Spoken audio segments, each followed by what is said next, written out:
दुर्लभो मानुषो देहो देहिनां क्षणभङ्गुरः तत्रापि दुर्लभे मन्ये वैकुंठ-प्रियदर्शनम्। मनुष्य देह मिलना दुर्लभ है, वह मिल जाए फिर भी क्षणभंगुर है। ऐसी क्षणभंगुर मनुष्य देह में भी भगवान के प्रिय संतजनों का दर्शन तो उससे भी अधिक दुर्लभ है। बिनु हरि कृपा मिल ही नहीं संता। आज तक कई जन्मों के कुटुंब और परिवार तुमने सजाए दजाए, मृत्यु के एक झटके में वे सब छूट गए। अतः अभी से कुटुंब का मोह मन ही मन हटा दो। यदि शरीर की इज्जत आबरू की इच्छा है, शरीर के मान सम्मान की इच्छा है, तो वह आध्यात्मिक मार्ग में बड़ी रुकावट हो जाएगी। फेंक दो शरीर की ममता को, निर्दोष बालक जैसे हो जाओ। इस शरीर को बहुत संभाला, कई बार इसको नहलाया, कई बार खिलाया पिलाया, कई बार घुमाया, लेकिन यह शरीर सदा फरियाद करता ही रहा। कभी बीमारी, कभी जोड़ों में दर्द, कभी सिर में दर्द, कभी पचना, कभी न पचना, कभी ये तो कभी वो। शरीर की गुलामी बहुत कर ली, मन ही मन अब शरीर की यात्रा कर लो पूरी। शरीर को कब तक मैं मानते रहोगे बाबा?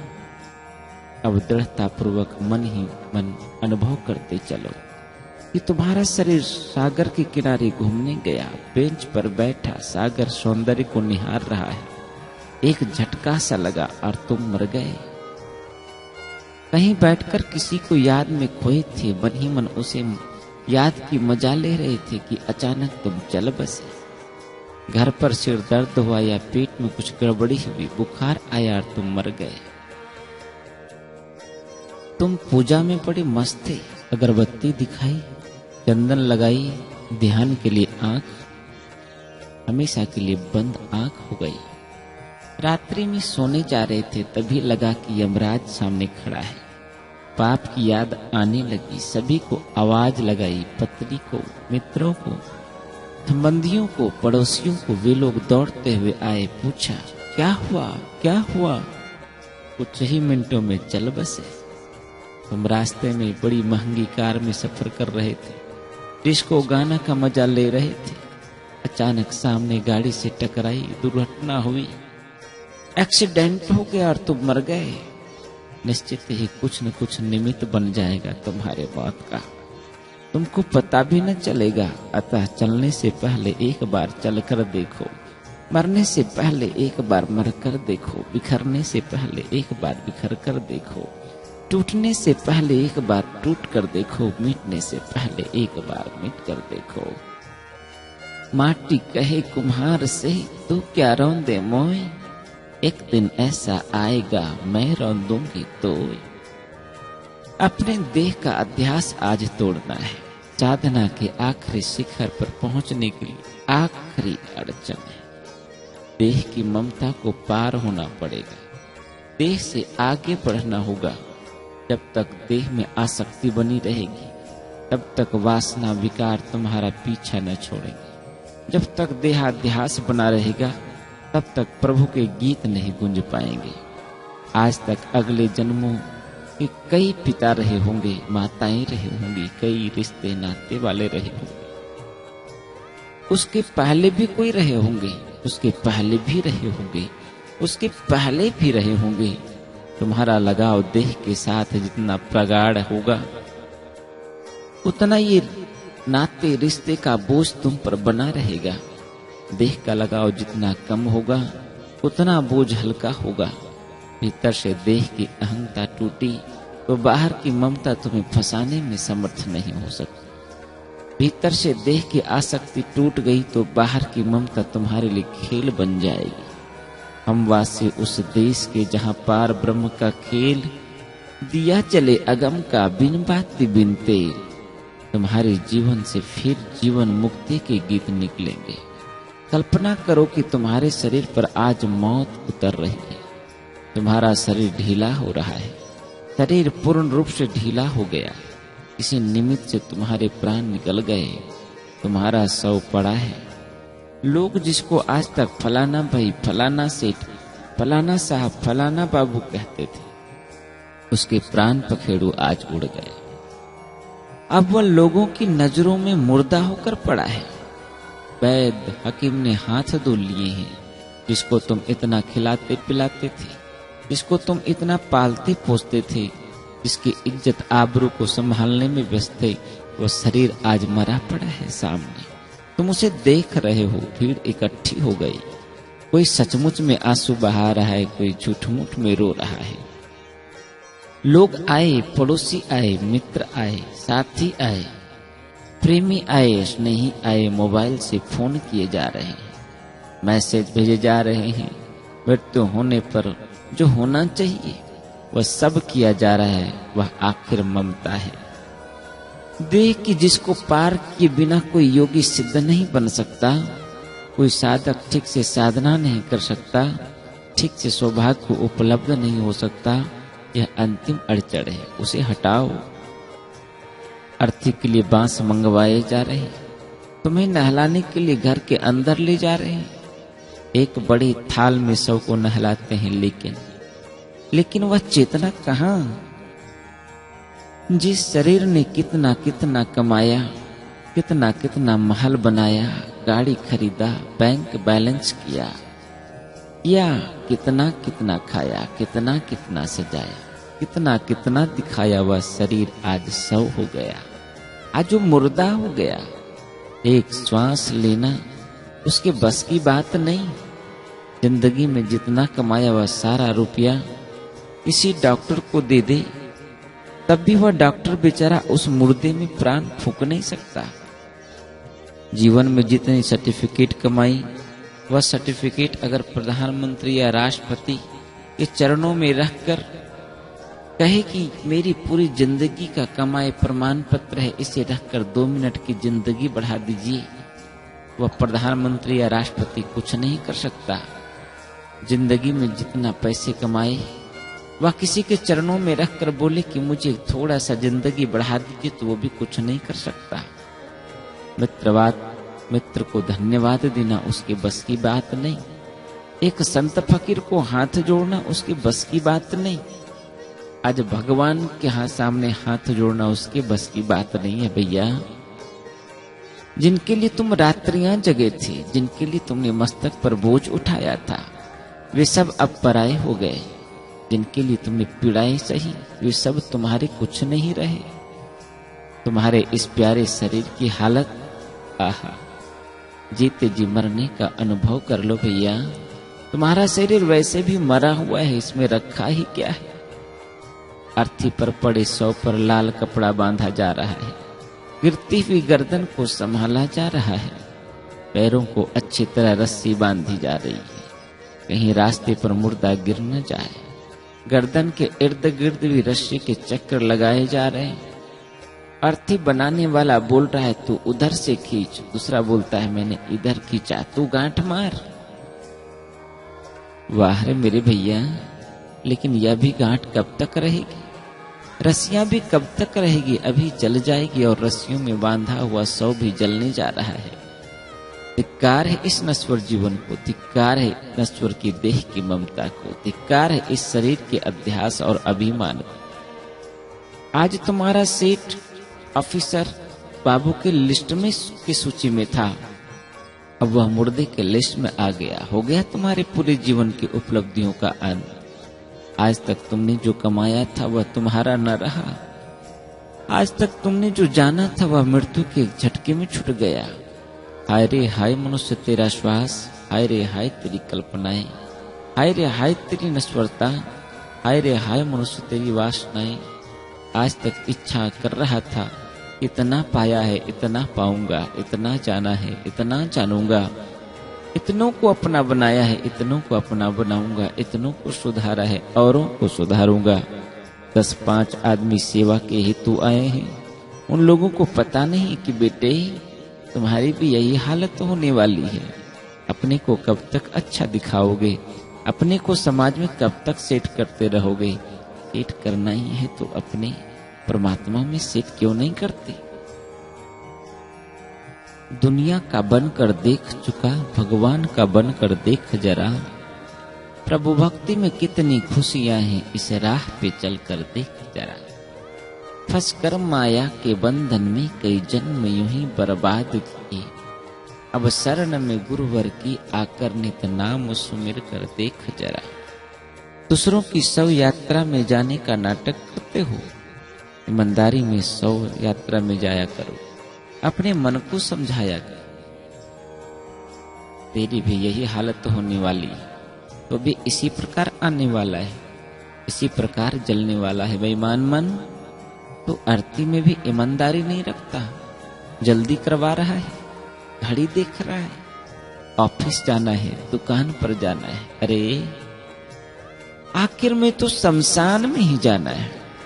ए पागल इंसान, ए माया के खिलौने, सदियों से माया तुझे नचाती आई है। अगर तू ईश्वर के लिए ना नाचा तो माया नर्तकी जैसी नचाती रहेगी। नर्तकी जैसी नाचना नहीं चाहते तो नर्तकी का उल्टा कर दो, नर्तकी यानी कीर्तन। कीर्तन करोगे तो माया नर्तकी जैसी नहीं नचाएगी। जयराम जी की बोलना पड़ेगा। प्रमोशन हो जाए हो गया, फिर क्या, शादी हो जाए हो गई, फिर क्या, बच्चे हो गए बच्चे, फिर क्या करोगे? आखिर में तुम भी इसी प्रकार अर्थी में बांधे जाओगे, इसी प्रकार कंधों पर उठाए जाओगे। तुम्हारी देह की हालत जो सचमुच होने वाली है उसे देख लो।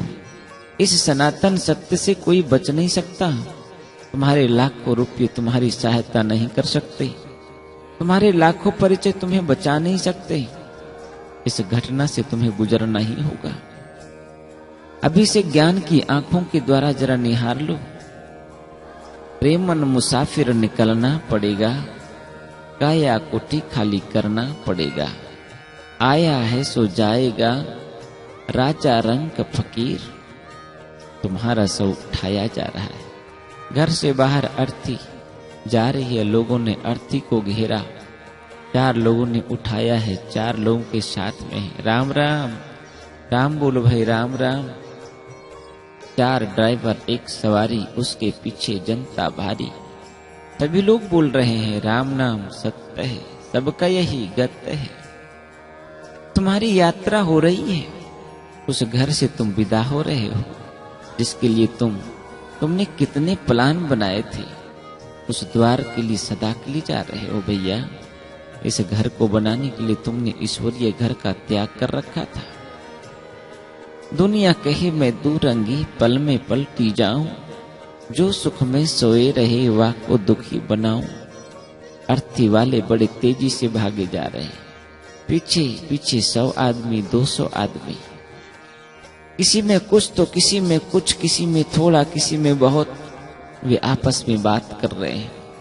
भाई अच्छे मालदार थे, सुखी थे अथवा गरीब थे, दुखी थे या सुखी थे, चल बसे। उन मूर्खों को पता नहीं, वे भी ऐसे ही जाएंगे। वे तुम पर दया कर रहे हैं और अपने को शाश्वत समझ रहे हैं। नादान आए थे, जिस बात को भूल गए वह बात आगे लेकर क्या चले, खाली दोनों हाथ। अब तुम घर और शमशान के बीच के रास्ते में हो। घर दूर सरकता जा रहा है, शमशान पास आ रहा है। अर्थी शमशान के नजदीक पहुंची, अब शमशान नजदीक आ गया।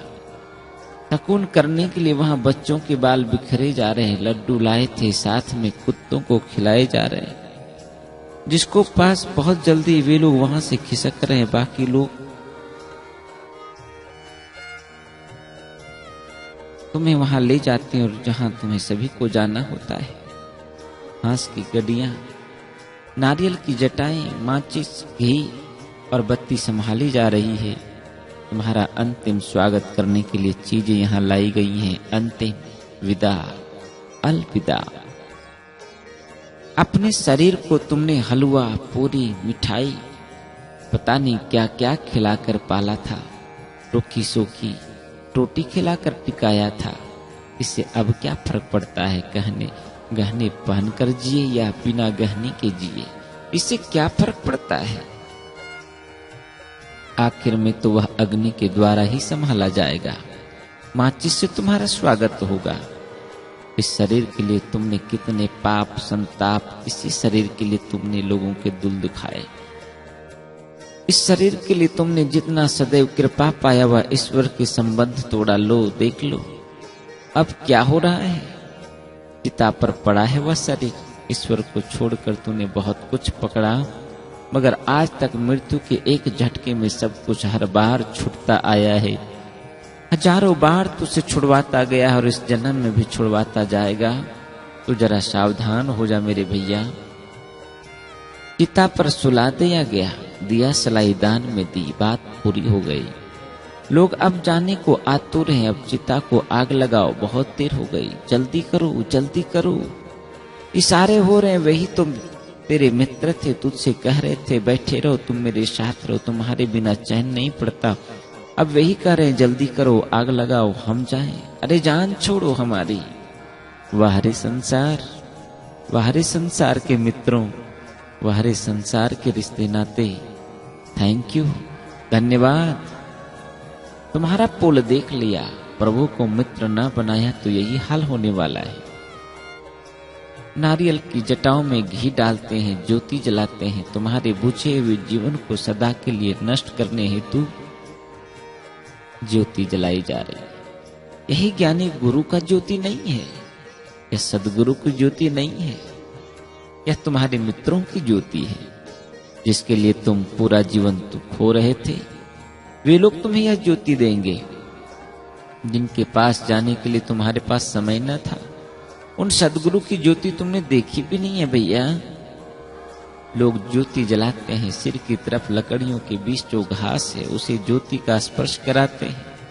घास की गड्डी को आग ने घेर लिया, पैरों की तरफ एक आदमी आग लगा रहा, भुभुक भुभुक करके अग्नि शुरू हो गई है। तुम्हारे ऊपर ढके हुए कपड़े तक आग पहुंच गई, लकड़े कपड़े तक आग पहुंच गई। लकड़ियां धीरे धीरे आग पकड़ रहा है। अब तुम्हारे बस की बात नहीं कि आग बुझा लो, तुम्हारे मित्रों की जरूरत नहीं कि फायर ब्रिगेड बुला ले। अब डॉक्टर, वैद्य, हकीम, ओझाओं को बुलाने का मौका नहीं है, जरूरत भी नहीं है। अब सबको घर जाना है, तुमको छोड़कर विदा होना है। अर्थी को आग ने घेरा है, लोगों को भूख घेरा है। कुछ लोग वहां से खिसक गए, कुछ लोग बचे हैं। बाल हो तो ऐसे जले मानो घास जल रहा हो। मुंडी में भी आग घेर लिया है, मुंडी में भी डाला हुआ बत्ती डाली हुई थी। आंखों पर घी लगाया हुआ है, वो भी जल रहा है। मत कर रे भाया गुमान, गुलाबी रंग उड़ी चावेलो। मत कर रे भाया करब गुमान, गुलाबी रंग उड़ी जावेलो। उड़ी जावेलो रे फिक्की पड़ी जावेलो, काले मर जावेलो पीछे नहीं आवेलो। मत कर रे गर्व गुमान, गुलाबी रंग उड़ी जावेलो।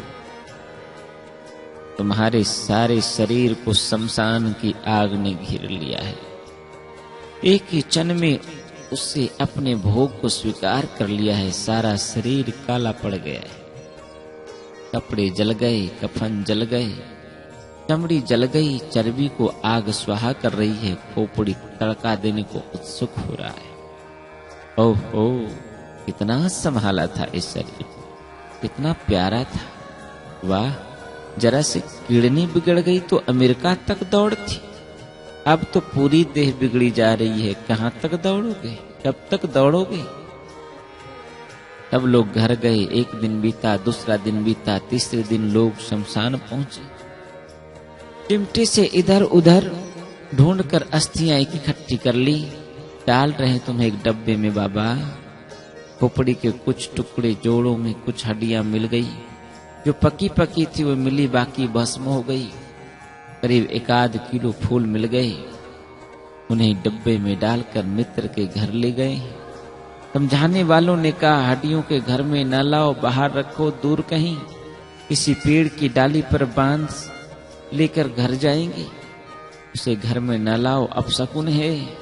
अब तुम्हारा हड्डियां अपशकुन है, घर में आना अमंगल है। वाह रे वाह संसार, तेरे लिए पूरा जीवन खर्च किया था, इन हड्डियों को वर्ष बनाने और संभालने में लगे। अब अपशकुन हो रहा है। बोलते हैं डिब्बे के बाहर रखो, पड़ोसी के घर ले जाते तो पड़ोसी नाराज होता है कि क्या कर रहे हो। तुम्हारी जिगरी दोस्त के घर ले जाते हैं, वह इनकार कर देता है, इधर नहीं नहीं नहीं नहीं, दूर दूर दूर।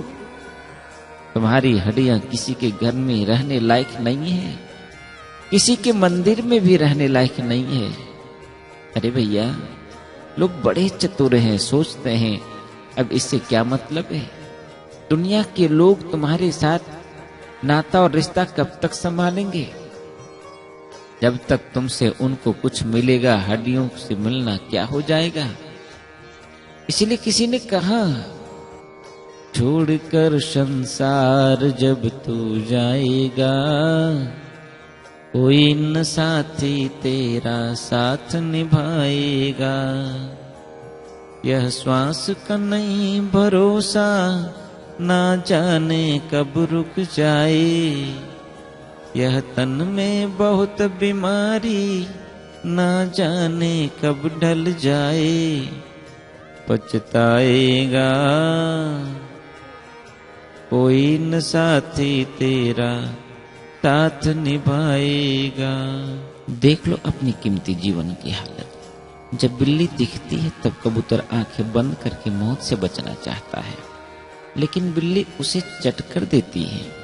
इसी प्रकार तुम यदि इस कड़वी सत्य से बचना चाहोगे, मेरी मौत न होगी ऐसा विचार करोगे, अथवा इस सत्संग को भूल जाओगे, फिर भी मौत छोड़ेगी नहीं।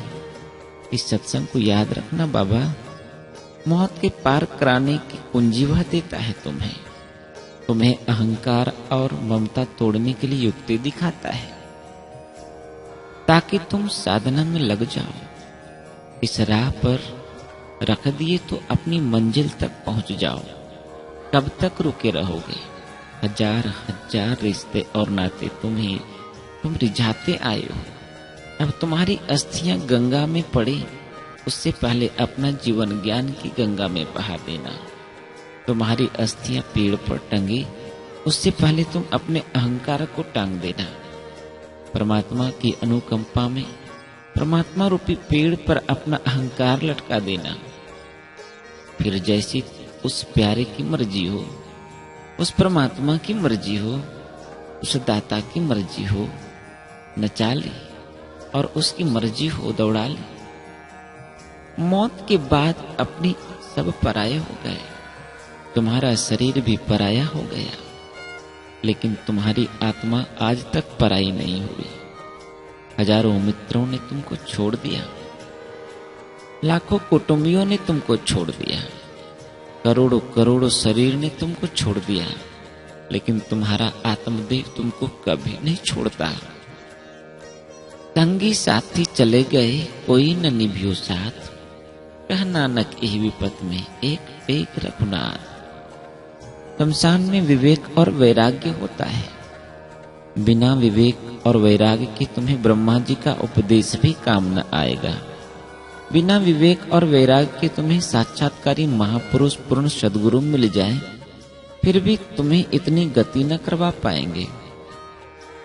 तुम्हारा विवेक और वैराग्य न जगा तो गुरु भी क्या करे।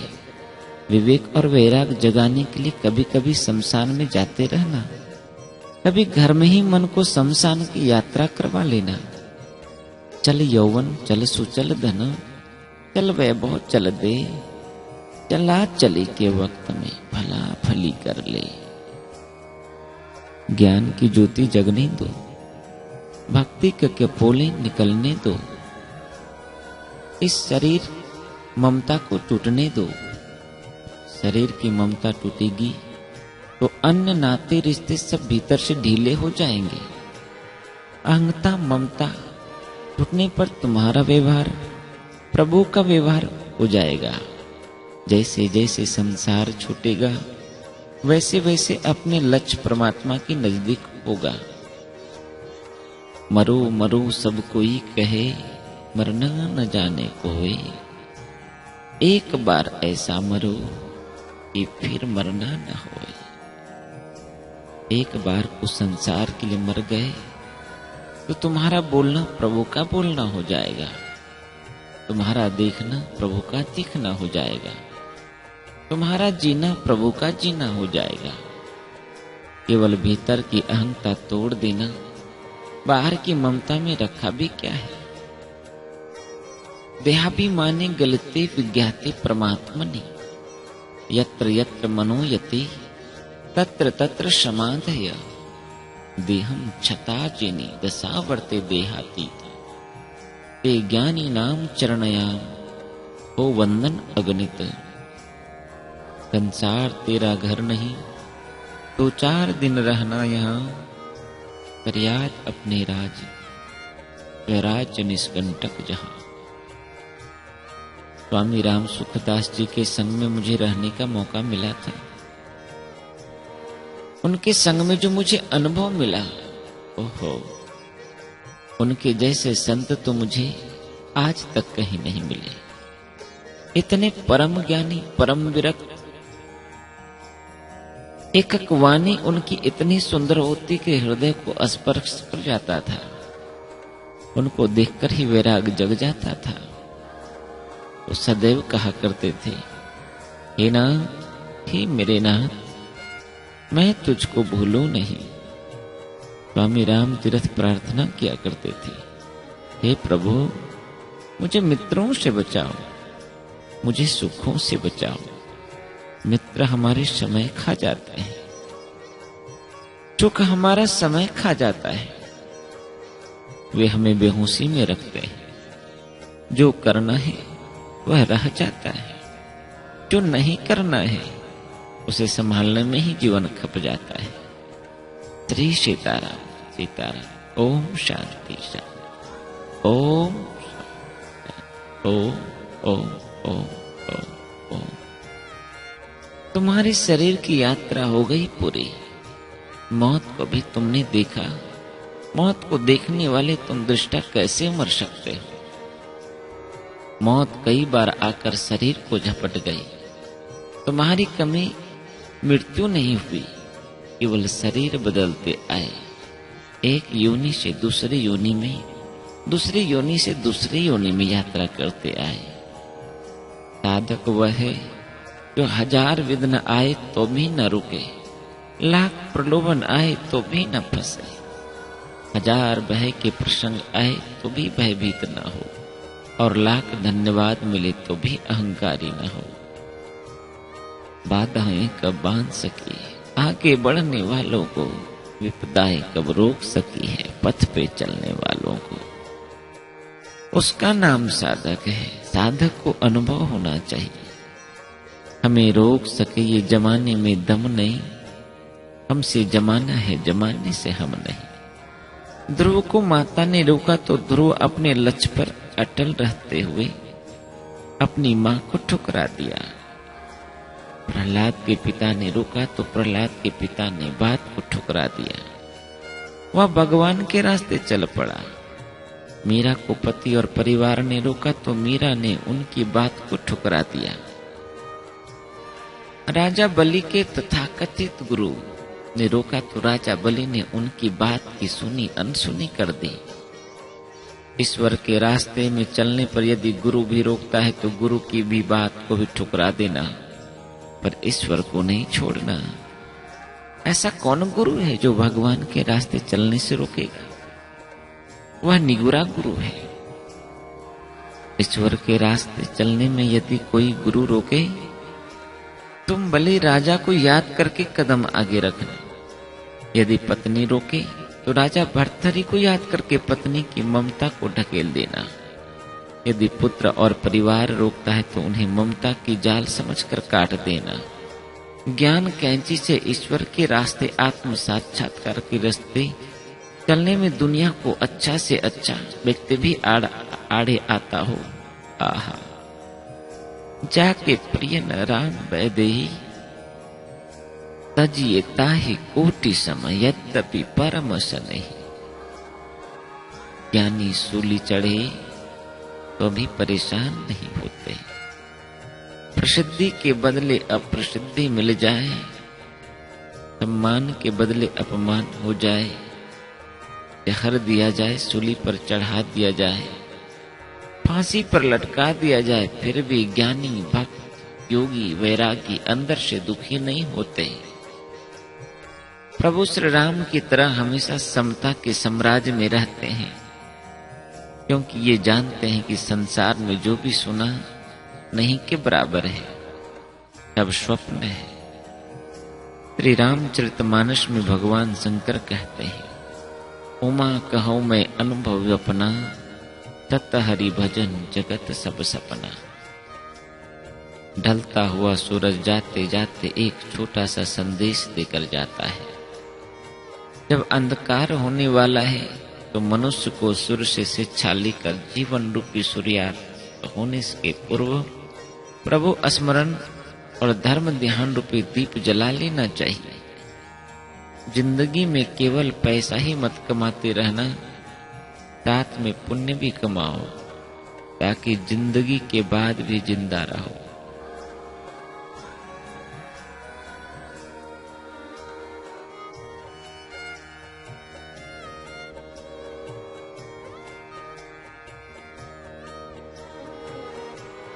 जिंदगी के बाद जिंदा रहना कोई आसान काम नहीं है। इसके लिए जिंदगी में कई नेक काम करने पड़ेंगे। प्रभु बैठा आकाश पे लेकर कलम दबात, खाते में वो हर घड़ी लिखता सबकी बात। साधना करने से ही स्वर्ग और मोक्ष मिलता है। स्वर्ग और मोक्ष कुछ और नहीं, मृत्यु के बाद जीते रहना ही मोक्ष है। मैं पूछता हूँ, आदमी भगवान को प्यारा कब होता है? जब कोई आदमी मर जाता है तो तुम कहते हो कि आज सुबह सुबह फलाना आदमी भगवान को प्यारा हो गया। जब कोई मर जाए तो भगवान को प्यारा होता है। तो क्या भगवान मुर्दों से प्यार करते हैं? भगवान की पसंद इतनी घटिया है? प्यार करने के लिए उन्हें मुर्दे ही मिले। तो जब कोई व्यक्ति मर जाए तो तुम कहते हो फलाना व्यक्ति भगवान को प्यारा हो गया। पास में खड़ा तुम्हारा पोता जब तुम्हारे मुख की यह बात सुनता है तो वह कहता है, दादाजी तुम कब भगवान को प्यारे होगे? अब दादाजी गुस्से में कहते हैं, बेटा ऐसा नहीं बोलते। उधर बाप यह बात सुनकर गुस्से में तमतमा जाता है, कहता है, बदमती क्या बोलते हो? बेटा पूछता है, ऐसा बोलना क्या बुरी बात है? बाप ने कहा, बुरी नहीं, बहुत बुरी बात है। बेटा फिर कहता है, पिताजी तुम भी तो कहते हो कि मैं दादाजी का प्यारा हूं, माँ का प्यारा हूं, आपका प्यारा हूं। बाप ने कहा वो तो है। बेटा कहता है, अगर वो कहना बुरी बात नहीं तो ये कहना भगवान को प्यारा हो जाना बुरी कैसे हुई? पोता फिर कहता, दादाजी बताओ ना, भगवान को कब प्यारे हो गए? मेरे अच्छे दादाजी आज ही भगवान को प्यारे हो जाओ ना। देखो ना तुम कितने बड़े हो गए। तुम सबके प्यारे होकर भी अब तक भगवान के प्यारे नहीं हुए। अब तो बच्चे की पिटाई शुरू हो जाती है। तो तुम भगवान को ऐसा प्यार करते हो, तुमने कसम खा रखी है कि जीते जी कभी भगवान के प्यारे नहीं होंगे। जीते जी प्रभु से प्यार करना सीख ले तो सारी दुनिया का प्यारा हो जाएगा और तेरी जिंदगी भी प्यारी हो जाएगी। जीवन की साधना तो यह है, हम जीते जी अपनी होश हवास में प्रभु के प्यारे हो जाएं। मुर्दा होकर प्यारे हुए तो क्या खाक प्यारे हुए? मुर्दों का प्यार में भी मुर्दा होता है। तो मंदिर खिले हुए पुष्प ही क्यों समर्पित करते हो? मुरझाए हुए क्यों नहीं? इसका सीधा सा अर्थ सही है और यही है कि प्रभु जिंदों से प्रेम करते हैं, मुर्दों से नहीं। इसलिए अगर सच में तुम भगवान को प्यारे होना चाहते हो तो जीते जी प्यारे हो जाना, मुर्दा होने के बाद प्यारे होने के भ्रम में मत रहना। यह बड़ी भूल होगी। साधु संत जीते जी भगवान के प्यारे हो जाते हैं। तो देख रहे हो ना, यह दुनिया उन्हें किस तरह पलकों पर बिठा कर रखती है। जन्म से ही गुरु के अनुसार साधना करो, भगवान तुम्हें प्यार करने लगे, प्रभु का प्रेम बरबस से ही तुम पर बरसने लगे। लोग अपने जीवन में जन्मदिन को तो याद रखते हैं, लेकिन मृत्यु को भूल जाते हैं। अभी 28 अप्रैल 28 फरवरी को जन्मदिन मनाया, लेकिन क्या कभी मृत्यु दिन मनाया? मृत्यु को कोई चर्चा भी नहीं करता। कोई ले भाई साहब कब मरोगे, तो वह न सिर्फ नाराज होगा, बल्कि हमें मौत की बात से भी भय लगता है। पर याद रखो, जन्म के साथ ही मौत की सिलसिला शुरू हो जाता है। दिनों दिन हम मौत के मुंह में जा रहे हैं। हम रोज थोड़ा थोड़ा मर रहे हैं। हम सूरज का निकलना तो याद रहता है, मगर हम दिन का ढलना भूल जाते हैं। यही तो भूल है जिसके कारण इंसान दुनिया में आकर महामाया में भटक जाता है, अपने लक्ष्य रूपी ईश्वर से बिछड़ जाता है, पाप और वासना में उलझ जाता है। तुलसी पूरब पाप से हरिचर्चा न सुहाए, जैसे ज्वर के जोर से भूख विदा हो जाए। सूरज उग चुका है, तो अब ढलने में ज्यादा देर नहीं लगेगी। जो उग चुका है तो समझ लो वह ढल ही चुका है। सुबह का सूरज सांझ का सूरज बनने में हर पल संलग्न है। अगर सुबह हो गई तो अब सांझ दूर नहीं है। अगर जन्म हो गया तो मौत भी दूर नहीं है। दरअसल जन्म दिवस तुम्हारे लिए चेतावनी दिवस है, जो याद दिलाता है कि मौत तुम्हारी तरफ एक कदम और बढ़ा चुका है। जीवन के लक्ष्य तक पहुंचाने में गुरु ही एकमात्र मार्गदर्शक है। गुरु अर्थात कौन? जिनके सानिध्य मात्र से, जिनके दर्शन मात्र से तुम्हें अपने भूले हुए ईश्वर की याद आ जाए, जिनकी आंखों में तुम अपनी स्वयं की आंखों की आभा नजर आ जाए, जिनकी वाणी में तुम्हें अपने अंतरतम का मधुर संगीत गूंजता सुनाई पड़ जाए, जिनकी उपस्थिति से तुम्हारा जीवत्व पिघलने लगे और भीतर सोई हुई विराट संभावना करवटी लेने लगे, तथा जिनकी शरण में जाकर तुम अपना अहंकार विसर्जित करने को तैयार हो जाओ। ऐसे गुरु तुम्हारे भीतर साहस भरते हैं, तुम्हारा आत्मविश्वास जगाते हैं, तुम्हें मार्ग बताते हैं जिस पर चलने को तुम सक्षम हो जाओ, और साधना के मार्ग पर चलकर अंत में शाश्वत शांति परम निर्भयता के मालिक बन जाओ। गुरु के सानिध्य से शिष्य के चित्त में मौलिक परिवर्तन होने लगता है। गुरु तेरे दरबार में अजब जलवा गिरी देखी, देते किसी को न देखा मगर झोली भरी देखी। गुरु शब्द की महिमा बड़ी है। गुरु वह है जो अंधकार से प्रकाश की ओर ले जाए, अज्ञानी को ज्ञान की ओर ले जाए, जीव को शिव की ओर ले जाए, नर को नारायण की ओर ले जाए। सच्चा गुरु हमें सही रास्ता दिखाता है। जीवन में कष्ट आने पर यदि व्यक्ति संसारिक व्यक्ति के पास अपनी व्यथा सुनाने जाता है तो उसे मात्र आश्वासन मिलता है, परंतु यदि गुरु के पास जाता है तो उसके कष्ट निश्चित ही दूर हो जाते हैं। इसलिए श्री रामचरितमानस में चंद शिरोमणि गोस्वामी तुलसीदास जी महाराज बालकांड की प्रथम चौपाई में वंदना करते हैं तो गुरु की वंदना करते हैं। गुरु की वंदना बड़े भाव से करते हैं।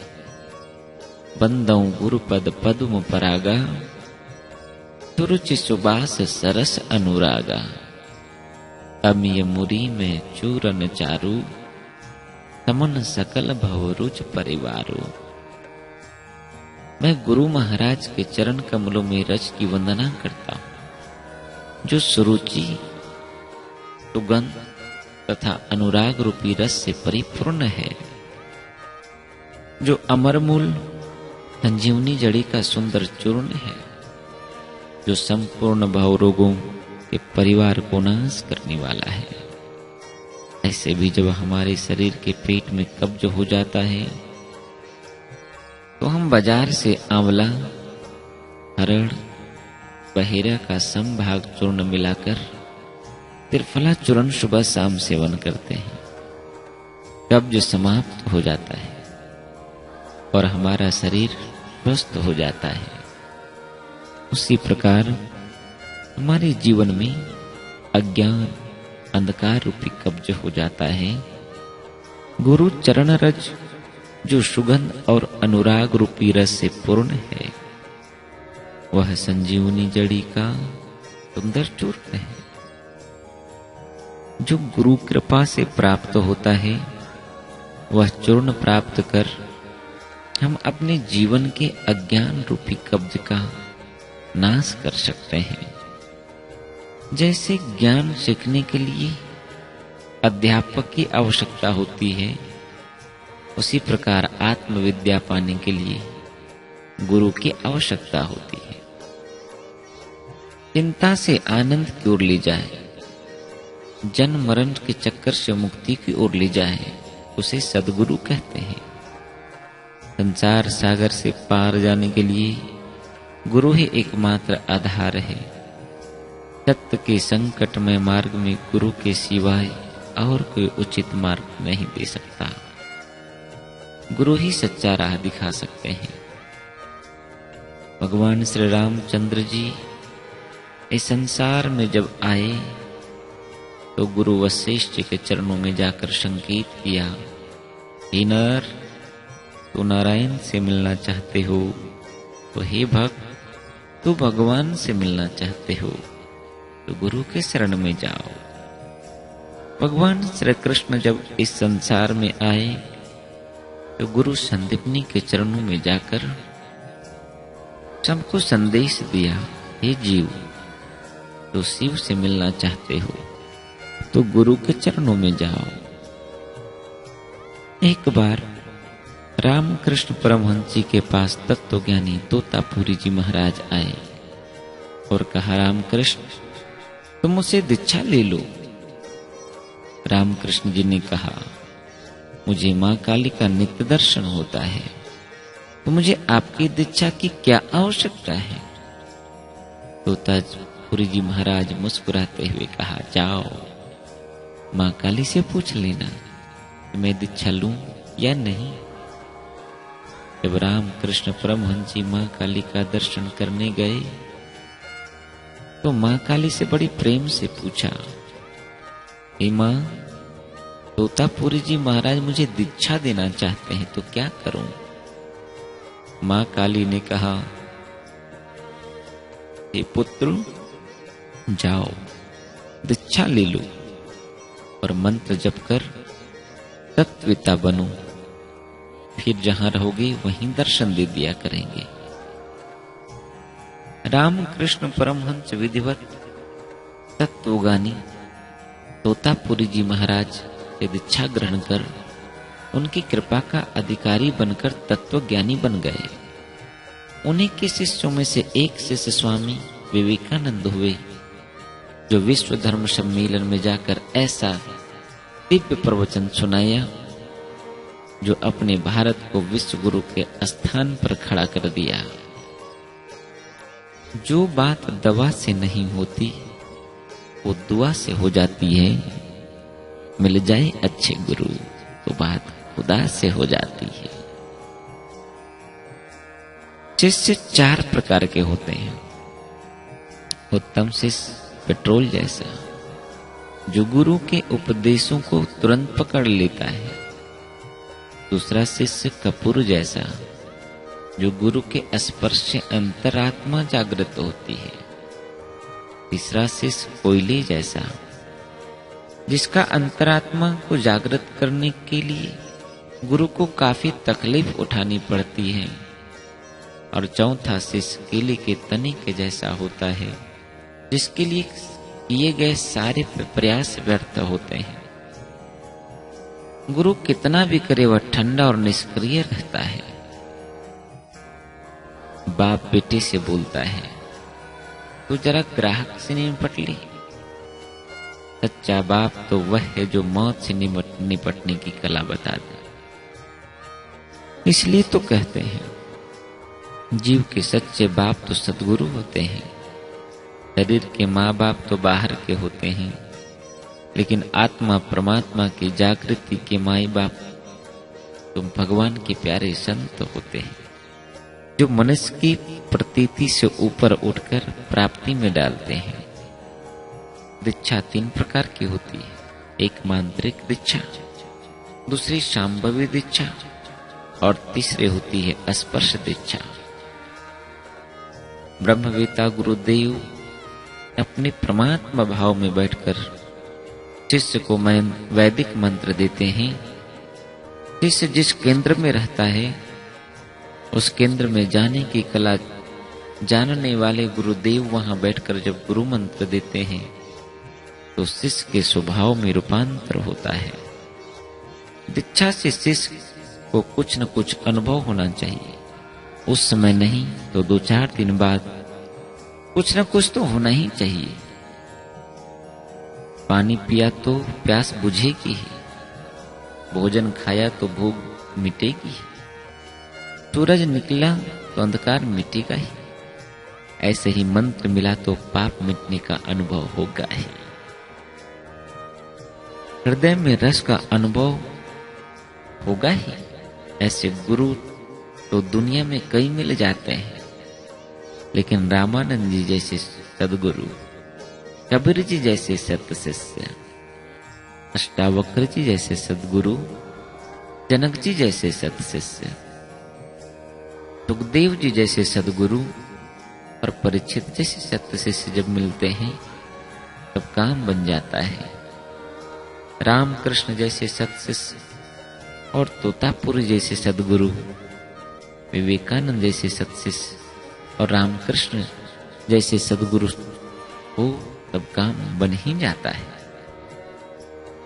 रामकृष्ण परमहंस को तो कैसे से मानते थे, लेकिन शिष्यों को जितनी जितनी योग्यता थी, उसके अनुसार उसको लाभ मिला। लाभ तो सबको अवश्य मिलता है। बरसात कैसे होती है हम सब जानते हैं। सूरज की तपन से सागर का पानी वाष्पीभूत होता है। पानी वाष्प बनकर उस पर जाता है तो बादल बनते हैं, ठंडे होकर बरसात के रूप में बरसते हैं। सागर का पानी अगर स्वाति नक्षत्र से बरसात बनकर गिरता है, तो उसकी एक बूंद शिव के मुंह में पड़ जाती है, तो सागर के गर्भ में जाकर समय पाकर बूंदे मोती बन जाती है। सागर का पानी केवल बादल के जरिए जब बरसता है, तो मोती में परिवर्तन हो जाता है, क्योंकि पात्र शिव मिल गई है और स्वाति नक्षत्र का संयोग मिल गया है। ऐसे ही अगर स्वाति नक्षत्र रूपी सद्गुरु हो और दीप रूपी सत्य शिष्य हो, तो इसी संसार रूपी सागर की बातें लेकर संसार के गर्भ में ही शिष्य के हृदय में परमात्मा रूपी मोती पका सकते हैं।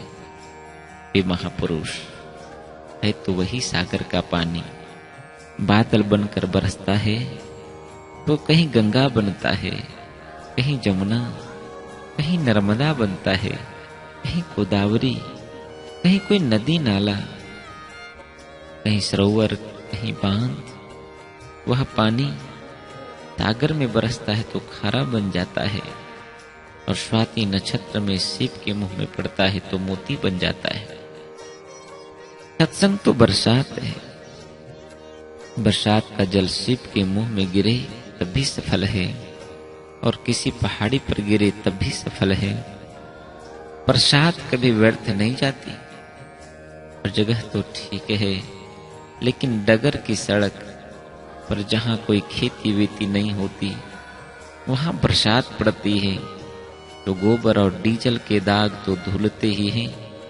ऐसे ही कठोर हृदय पर भी सत्संग का बरसात पड़े तो पाप के दाग धुलते हैं। सत्संग का आयोजन तो सफल होगा ही। अमल करे तो मोती पकाए, अमल नहीं भी करे तो दिल रूपी सड़क साफ हो गई भैया। आयोजन सफल ही है। जरूरी नहीं कि सब के सब लोग अमल करके भगवान का साक्षात्कार कर ले। भगवान का साक्षात्कार कर ले तो बेड़ा पार है। नहीं भी करे तो केवल सुनते हैं तो भी हृदय कोमल बनता है। अहंकार रूपी डीजल के दाग धुलते हैं, मोह रूपी गोबर धुलता है। दिल अगर कठोर भी होता है तो उसमें कुछ न कुछ फर्क पड़ता है, कुछ न कुछ तो स्वच्छ हो ही जाता है। सत्संग रूपी अमृत दिल रूपी सड़क पर गिरता है तो भी काम करता है, और ज्योति हुई उर्वरा भूमि की तरह भक्ति भाव के संस्कारों से युक्त हृदय पर सत्संग अमृत की वृष्टि होती है तो भगवत भक्ति से के फल लगने लगते हैं। अगर ज्ञान के संस्कार वाले दिल पर सत्संग की बरसात होती है तो वहां ज्ञान रूपी फल लगते हैं। योगाभ्यासी के हृदय में योग सिद्धि रूपी फल लगते हैं। सत्संग कभी व्यर्थ नहीं जाता। इसलिए गोस्वामी तुलसीदास जी कहते हैं, एक घड़ी आधी घड़ी आधी में पुनियाद, तुलसी संगत साधु की हरे कोटि अपराध। जिनकी सत्संग में रुचि नहीं है उसको कुसंग में रुचि है। जो सत्संग नहीं करेगा वह कुसंग जरूर करेगा। जो सत्कर्म नहीं करेगा वह कुकर्म जरूर करेगा। जो सद्विचार नहीं करेगा वो विचार जरूर करेगा। जो राम का प्यारा नहीं वह काम का गुलामी जरूर करेगा। डॉक्टर और गुरु के सामने झूठ मत बोलो, क्योंकि वह झूठ बहुत महंगा पड़ सकता है। गुरु के सामने झूठ बोलने से पाप का प्रायश्चित, और डॉक्टर के सामने झूठ बोलने से रोग का निदान नहीं मिलेगा। डॉक्टर और गुरु के सामने सरल और तरल बनकर पेश हो। आप कितने भी होशियार क्यों न हो तो भी डॉक्टर और गुरु के सामने अपनी होशियारी मत दिखाओ, क्योंकि यहां होशियारी बिल्कुल ही काम नहीं आती। जिसके हृदय का अधिकार गुरु भक्ति ने ले लिया है उसे उसका मन ही मंदिर बन जाता है, उसका तन शिवालय बन जाता है। जिस पर गुरुत्व ने अधिकार जमा लिया वह स्वयं चलता फिरता तीर्थ बन जाता है। राजा जनक, अष्टावक्र, ज्ञानेश्वर जैसे एकनाथ, एकलव्य जैसे शतपास शत शिष्यों की याद करने से, उनके नाम का स्मरण करने से, कथाओं का पुनरावर्तन करने से आज भी हजारों लोग पवित्र हो जाते हैं।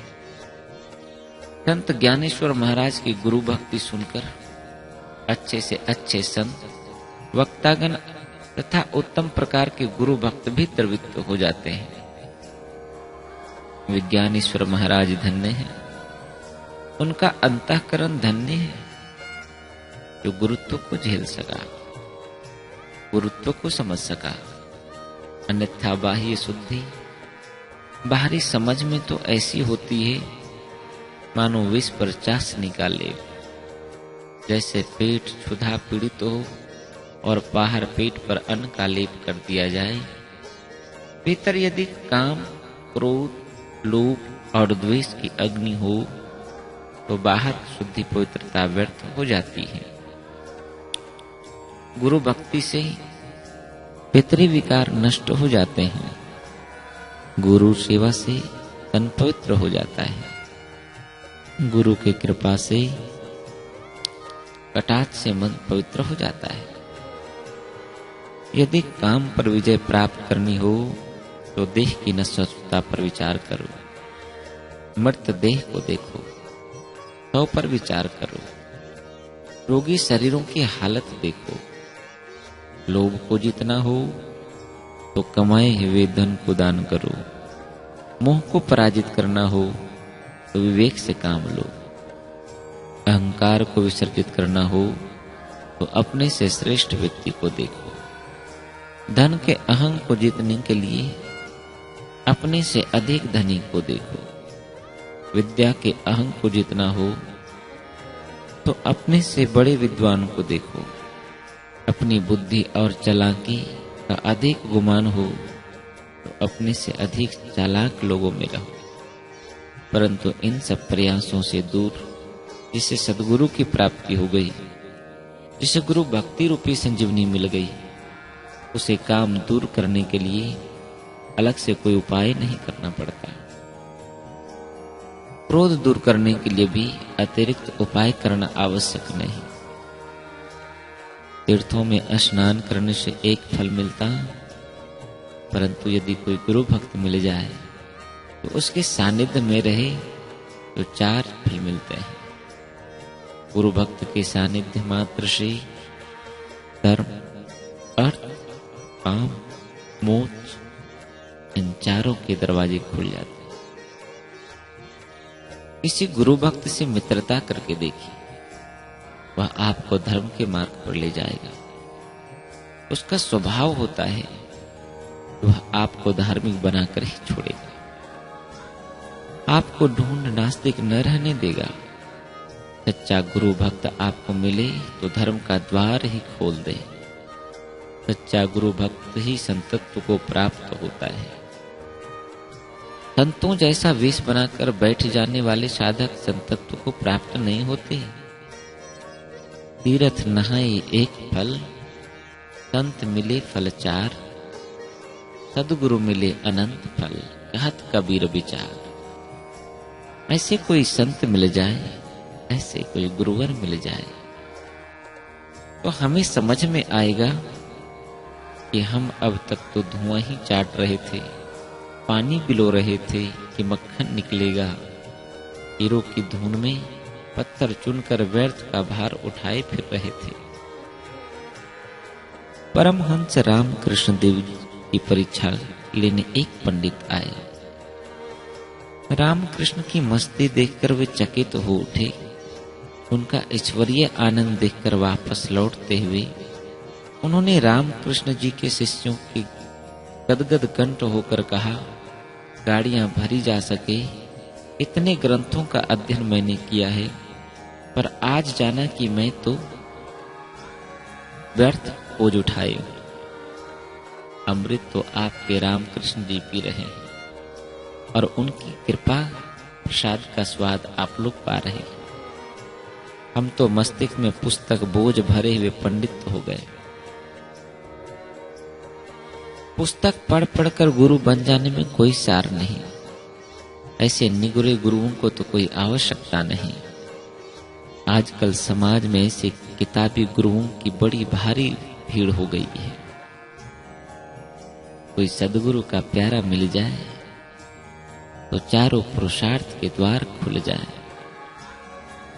धर्म, अर्थ, काम, मोक्ष के द्वारों को क्या मजाल कि वो बंद रहे। जब कोई सदगुरु का प्यारा आपका हाथ पकड़ ले तो निश्चित जानिएगा कि आपके लिए इन चारों के द्वार बंद नहीं रह सकते।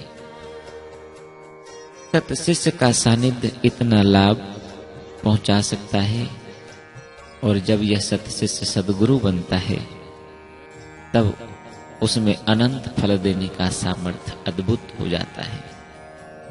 ज्ञानेश्वर महाराज सत शिष्यों में से सद्गुरु बने, तो कबीर जी सत शिष्यों में से सद्गुरु बने थे। इसी प्रकार विवेकानंद सद शिष्यों में से ही सद्गुरु बने थे। सत शिष्यों और सद्गुरुओं की गाथाओं सुनने से, समझने से जो रस मिलता है, अमृत बरसता है, वह स्वर्ग के अमृत को लज्जित कर देता है। हृदय सद्गुरु के श्री चरणों में द्रवित हो चुका है। जिनका हृदय में सद्गुरु प्रविष्ट हो गए हैं, वे लोग सद्भागी, वे उस प्राप्ति में पागल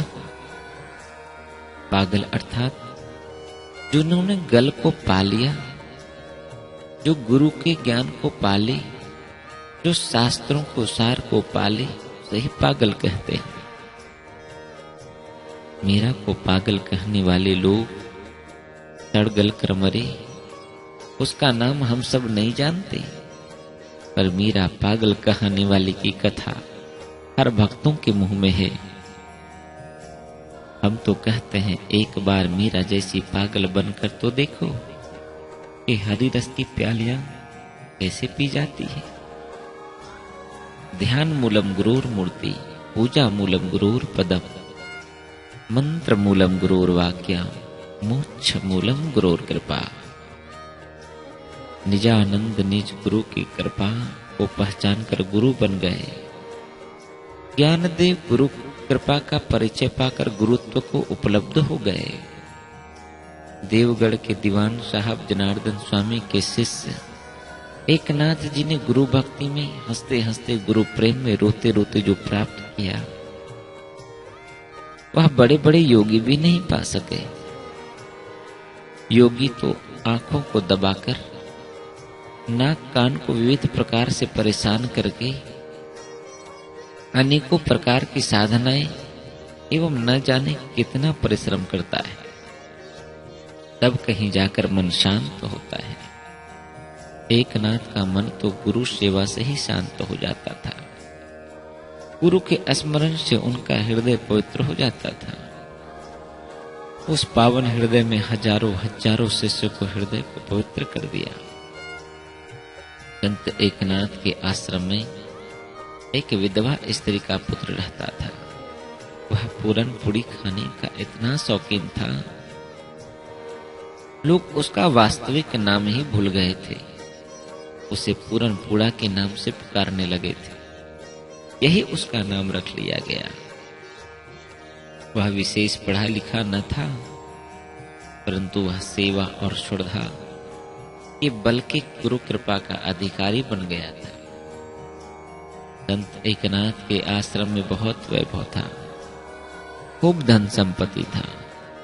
उनका पुत्र काशी हो आया था, बड़ा विद्वान था। एकनाथ ही उन दिनों कोई ग्रंथ लिख रहे थे।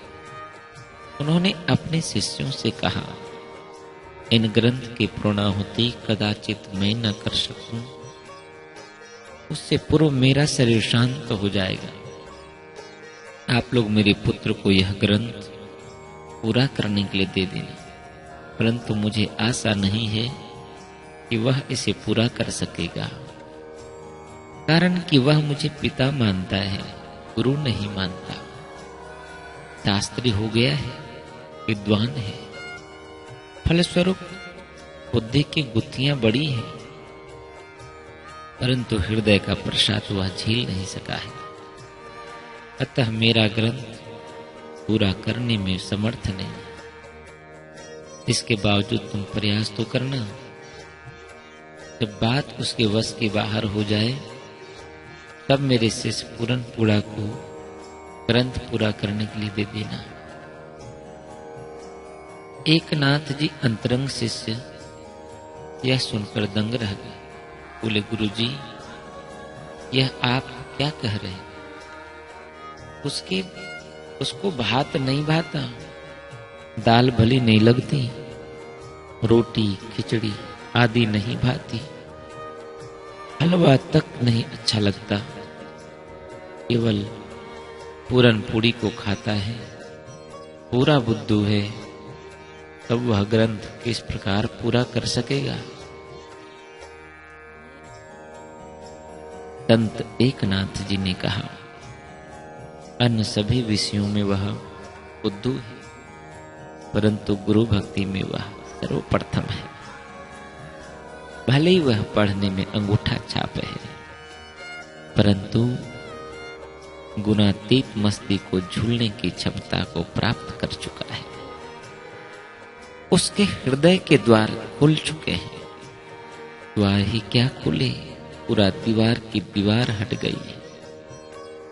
गुरु के आदेश को वह पूरी तरह अपना लेता है। प्रसाद में मिले तो फल के छिलके व गुठली तक वह बाहर नहीं फेंकता। गुरु की ओर से जो उसके पास जो भी आता है, वह अमृत फल का मधुर रस बना जाता है। वास्तव में गुठली और छिलके जैसी कोई वस्तु उसके पास पहुंचते ही नहीं।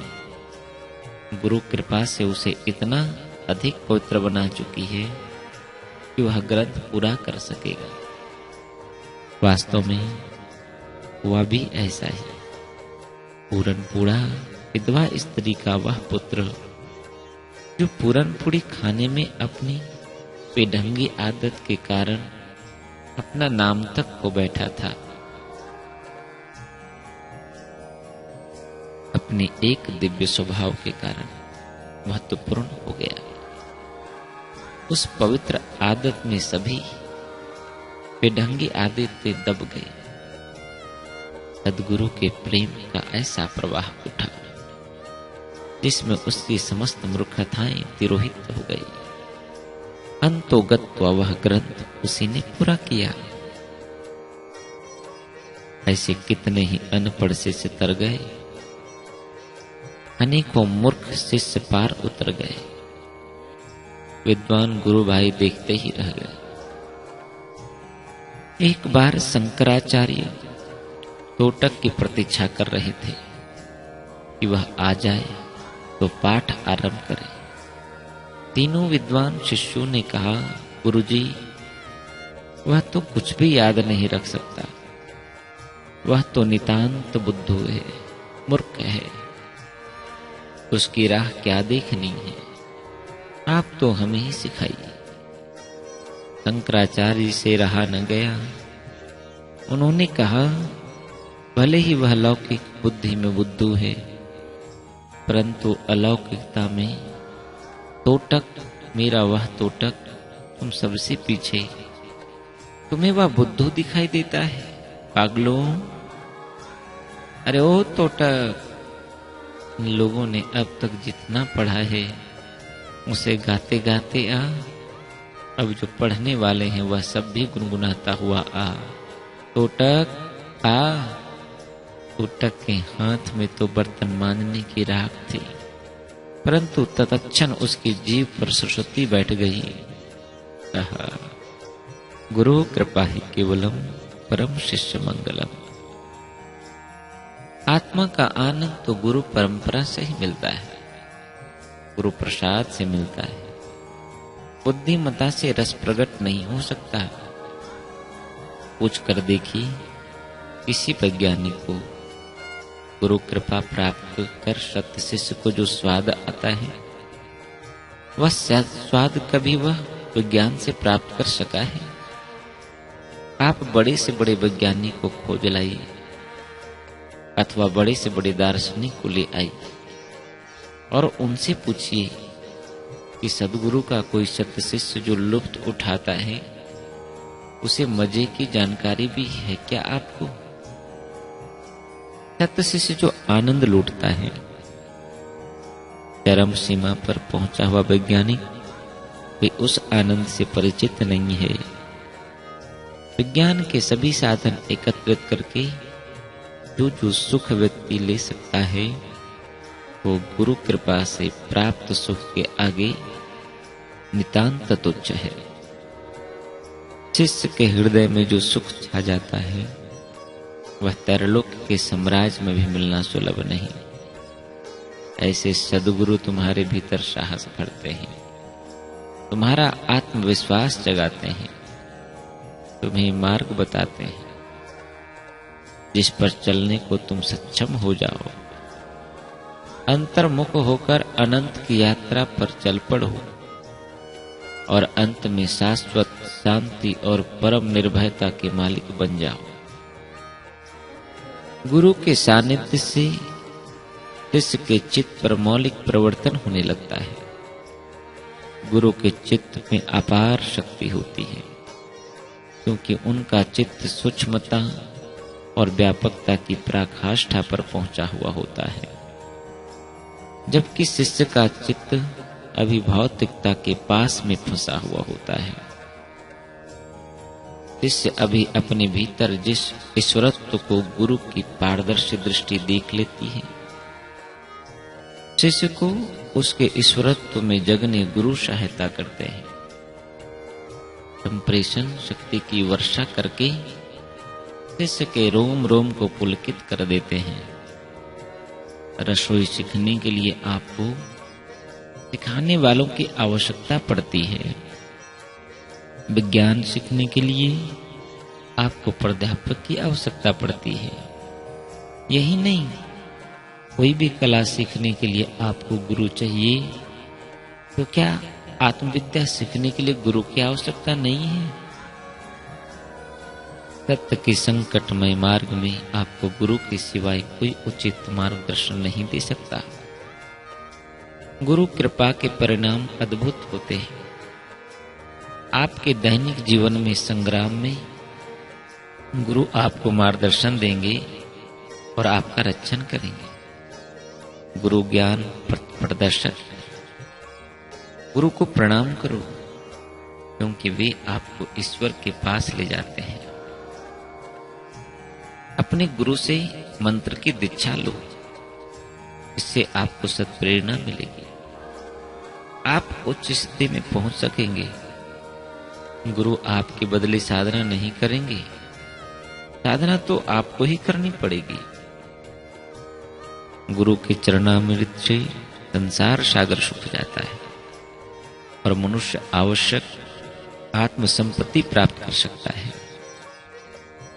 अज्ञान का नाश करने वाले तथा ज्ञान देने वाले सद्गुरु के चरण कमलों में कोटि कोटि प्रणाम।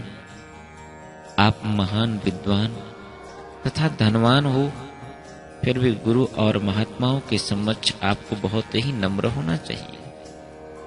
अगर आपको नल से पानी पीना हो तो आपको स्वयं नीचे झुकना पड़ेगा। इसी प्रकार अगर आपको गुरु के पवित्र मुख से बहते हुए अमृतत्व की पावन अमृत का पान करना हो तो आपको विनम्रता का प्रतीक बनना पड़ेगा। भगवान श्री कृष्ण उद्धव जी से कहते हैं, दुष्प्राय मनुष्य देह मजबूत नौका जैसी है। गुरु उस नौका के कर्णधार हैं। वे नौका को संभालते हैं। उस नौका को चलाने वाला मैं कृष्ण अनुकूल पवन हूं। जो मनुष्य ऐसी नौका और ऐसे साधन से भवसागर पार करने का प्रयत्न नहीं करता, वह सचमुच आत्मघातक है। भागवत, रामायण, महाभारत, योग वशिष्ठ आदि में गुरु भक्ति की महिमा सुंदर ढंग से गाई गई।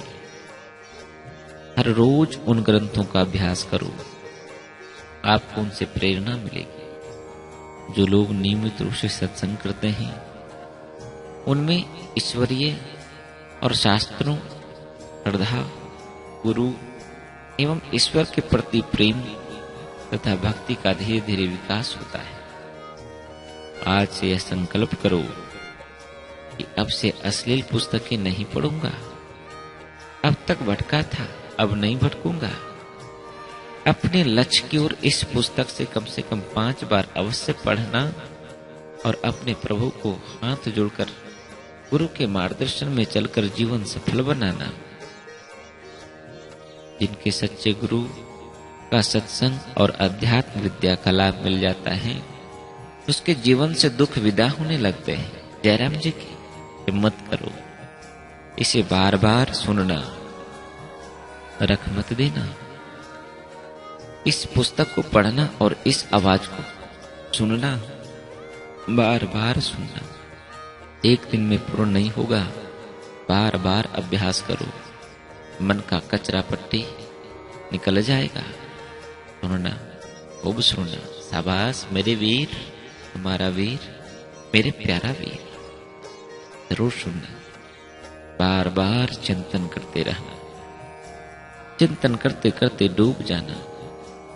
कभी कभी शांत बैठकर शांत चित्त में शांत हो जाना। ओम ओम ओम। गम की अंधेरी रात में तो दिल को न बेकरार कर, सुबह जरूर आएगी, सुबह का इंतजार कर। सुबह जरूर आएगी, सुबह का इंतजार कर।